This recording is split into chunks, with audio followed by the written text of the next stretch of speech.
Total knee replacement physiotherapy rehabilitation. नमस्कार, आज हम बात करेंगे टोटल नी रिप्लेसमेंट के बाद होने वाली फिजियोथेरेपी रिहेबिलिटेशन के बारे में।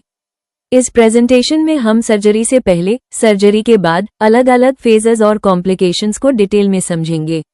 What is TKR? Total knee arthroplasty या टोटल नी रिप्लेसमेंट एक कॉमन ऑर्थोपेडिक सर्जरी है जिसमें नी जॉइंट के डैमेज्ड सर्फेसेस जैसे फीमर और टिबिया को मेटल और हाई क्वालिटी प्लास्टिक से रिप्लेस किया जाता है। इस सर्जरी का मेन गोल पेन कम करना और मूवमेंट को बेटर बनाना होता है। टोटल नी रिप्लेसमेंट के कुछ इंपॉर्टेंट एम्स होते हैं: पेशेंट की क्वालिटी ऑफ लाइफ इंप्रूव करना, नी पेन को रिड्यूस करना और डेली एक्टिविटीज के लिए फंक्शन इंक्रीज करना। सर्जरी से पहले की फिजियोथेरेपी का गोल होता है पेशेंट को फिजिकली प्रिपेयर करना। इसमें postural control, lower limb strengthening और फंक्शनल एक्सरसाइजेज शामिल होती हैं। प्री सर्जिकल ट्रेनिंग से पोस्ट ऑपरेटिव रिकवरी को बेटर बनाया जा सकता है, हालांकि कुछ स्टडीज में इसकी एविडेंस लिमिटेड बताई गई है। सर्जरी के बाद फिजियोथेरेपी 3 पार्ट्स पर फोकस करती है: सब्जेक्टिव असेसमेंट पेशेंट की पेन और complaints, objective assessment range of motion, strength, outcome measures recovery का प्रोग्रेस एवेल्युएट करना। पोस्ट ऑपरेटिव डे 1 सर्जरी के पहले दिन फिजियोथेरेपी का फोकस बेसिक मूवमेंट्स पर होता है, जैसे एंकल पंप्स, क्वाड्रिसेप्स सेट और ग्लूटियल सेट एक्सरसाइजेज। इसके साथ वेट बेयरिंग स्टेटस चेक किया जाता है और बेड से चेयर ट्रांसफर सिखाया जाता है। पोस्ट ऑपरेटिव डे 2 दूसरे दिन range of motion exercises start होती हैं। स्ट्रेंथनिंग एक्सरसाइजेज कंटिन्यू की जाती हैं और गेट ट्रेनिंग असिस्टिव डिवाइसेस के साथ कराई जाती है। पोस्ट ऑप डे 3 to 5 इस फेज में रेंज ऑफ मोशन और स्ट्रेंथनिंग एक्सरसाइजेज को पेशेंट की टॉलरेंस के हिसाब से प्रोग्रेस किया जाता है।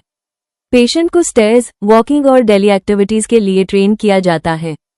Phase 1 0-2/3 weeks. फेज 1 का मेन फोकस होता है पेन और स्वेलिंग को कम करना, 90 डिग्री नी फ्लेक्शन और फुल एक्सटेंशन अचीव करना, फुल वेट बेयरिंग और डेली एक्टिविटीज में इंडिपेंडेंस लाना। Phase 1 exercises. इस फेज में एक्सरसाइजेज होती हैं जैसे एंकल प्लांटाफ्लेक्शन, डॉर्सिफ्लेक्शन, क्वाड्रिसेप्स और हिप मसल्स की isometric strengthening, straight leg raise, bridging और hip abduction exercises.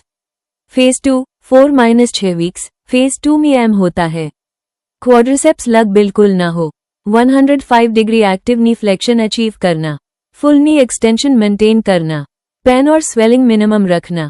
Phase 3 6-8 weeks. Phase 3 में स्ट्रेंथनिंग एक्सरसाइजेज और एडवांस्ड फंक्शनल ट्रेनिंग होती है। बैलेंस, प्रोप्रियोसेप्शन और लोअर लिम्ब फंक्शनल एक्सरसाइजेज पर ज्यादा फोकस दिया जाता है। फेज 4 8-12 weeks to 1 year. Final phase में गोल होता है पेशेंट को कम्युनिटी लेवल पर इंडिपेंडेंट बनाना। रेगुलर स्ट्रेंथनिंग, बैलेंस ट्रेनिंग और लाइफस्टाइल मॉडिफिकेशन पर फोकस होता है ताकि लॉन्ग टर्म रिकवरी मेंटेन रहे। Causes of TKA failure. कभी कभी टोटल नी रिप्लेसमेंट फेल भी हो सकता है।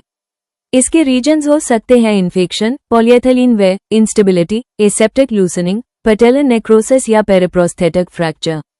Complications after TKR। TKA के बाद कुछ कॉम्प्लिकेशंस हो सकती हैं जैसे wound healing problems, deep vein thrombosis, infection, bleeding, swelling, stiffness और persistent pain. Thank you for watching.